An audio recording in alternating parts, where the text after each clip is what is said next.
எல்லோருக்கும் வணக்கங்க. நான் கார்டனிங் 101லேருந்து கல்பனா. இன்றைக்கி நம்ம வீட்டில் இருக்க பூச்செடியில் ஜாதி மல்லி செடி ரொம்ப வாடின மாதிரி இருக்குங்க. அதனோட வளர்ச்சி ரொம்ப ஸ்லோவாக இருக்குது.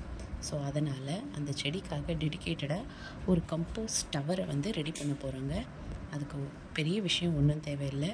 1 லிட்டர் தண்ணி பாட்டில் எடுத்துக்கிட்டு அது அடியில் தேங்காய் நார் போட்டுட்டு மேலே டாப்பில் கட் பண்ணி எடுத்துகிட்டு ஃபஸ்ட்டு லேயர் மண் போடணும். அதுக்கடுத்தது உரமாக கொடுக்க போகிறது ஆலோவேராவையும் வாழைப்பழத்தூளையும் சின்ன சின்னதாக நறுக்கி லேயர் பை லேயராக போட்டு ஃபில் பண்ண போகிறோங்க. இந்த ஃபில் பண்ணி இதை எடுத்துகிட்டு போய் நம்ம ஜாதி மல்லி செடியில் வைக்க போகிறோம்.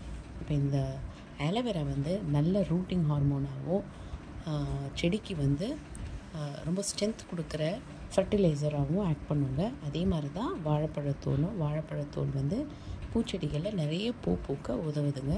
அதனால் இதை ஃபுல்லாத்தையும் ஃபில் பண்ணிவிட்டு இப்போ இந்த செடியில் தொட்டியில் ஒரு கார்னரில் கொஞ்சம் பள்ளம் எடுத்துகிட்டு அதில் இந்த பாட்டிலை வச்சிடுறோங்க. வச்சுட்டு இப்போது இன்னும் கொஞ்சம் வாழைப்பழம் தூள் இருக்குது, இதை போட மறந்துட்டேன். ஸோ மேலே வச்சு நல்லா ப்ரெஸ் பண்ணி விட்டுட்டு அதுக்கு மேலே நல்லா மண்ணை போட்டு மூடிடணும். மண் போடலைன்னா புழு வைக்க ஆரம்பிச்சிடுங்க. ஸோ கம்போஸ்ட் நம்மளுக்கு பேட் ஸ்மெல் எடுக்க ஆரம்பிச்சிடும். அதனால் நல்லா மண்ணை போட்டு மூடிட்டு அப்புறம் இது நம்ம மழை தண்ணிங்க, நம்ம எல்லாத்தையும் சேர்த்து வச்சுருந்தோம் இல்லைங்களா, அந்த மழை தண்ணியை மேலே ஊற்றி விட்டால் இதிலேருந்து இந்த கம்போஸ்ட்லேருந்து வர டீ பெஸ்ட்டு ஃபர்டிலைசராக இந்த பூக்கிற செடி ஜாதி மல்லிக்கு நல்லா ஒர்க் பண்ணுங்க. ஏன்னா இந்த ஜாதி மல்லி செடி நம்ம மேலோட்டமாக உரம் கொடுக்கறதால அந்த ஒரு வாரத்துக்கு அழகாக துளிர் மொட்டு வைக்கிது. அதுக்கப்புறம் இலைலாம் கருக ஆரம்பிக்குது.